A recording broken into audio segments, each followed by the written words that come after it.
ஏன் குழந்தைங்கலாம் பிறந்தோன்னே அழுறாங்க? எதுக்கு அழணும்? குழந்தை பிறந்த உடனே ஃபர்ஸ்ட் டைம் அது ப்ரீத் பண்ணும். அப்போ அதோட நுரையீரல் முழுவதும் காற்று ஃபில் ஆகும். இந்த ப்ராசஸ் அப்போ குழந்தைக்கு கொஞ்சம் ஹார்ட் ஆகும். ஸோ குழந்தைங்களோட ஃபர்ஸ்ட் ப்ரீத் தான் அழுகையாக வெளிவருது. ரொம்ப நேரம் சமணம் போட்டு உட்காந்துருக்கும் போது எதுக்கு கால்களில் ஊசி குத்துவது போல ஃபீல் வருது? ஏன்னா ரொம்ப நேரம் ஒரே பொசிஷனில் உட்காந்துருக்கும் போது நம்மளோட ரத்தம் சீராக கஷ்டப்படுது. எனவே நரம்புகளில் அழுத்தம் ஏற்படுது. இதனால தான் கால்களில் அந்த சென்சேஷன் கிடைக்குது. நம்ம எழுந்து வெவ்வேறு இடத்துக்கு நகரும்போது அந்த உணர்வு காணாமல் போயிடும். ஏன் கடல் நீர் உப்பா இருக்கு, ஆனால் ஏன் ஆற்று நீர் உப்பா இல்லை? கடல்ல மிக்ஸ் ஆகுற ஒரு முக்கியமான ஆள் யாருன்னா பாறைகள். ராக்கா எப்படி?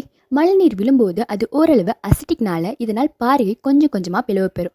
பாறைகள்ல இருந்து வர சால்ட் எல்லாம் ஆறுகள்ல கலந்துடும். ஆனா ஆறுகள் ஒரு இடத்துல இல்லாம ஃப்ளோ ஆகுறதுனால சால்ட் எல்லாம் ஆறுகள் மூலமாக கடல்ல கலந்துடும். இதனாலதான் ஆறுகள் உப்பு இல்லாம இருக்கு, கடல் நீர் உப்பா இருக்கு. ஏன் குழந்தைங்கலாம் பிறந்தோன்னே அழுறாங்க? எதுக்கு அழணும்? குழந்தை பிறந்த உடனே ஃபர்ஸ்ட் டைம் அது ப்ரீத் பண்ணும். அப்போ அதோட நுரையீரல் முழுவதும் காற்று ஃபில் ஆகும். இந்த ப்ராசஸ் அப்போ குழந்தைக்கு கொஞ்சம்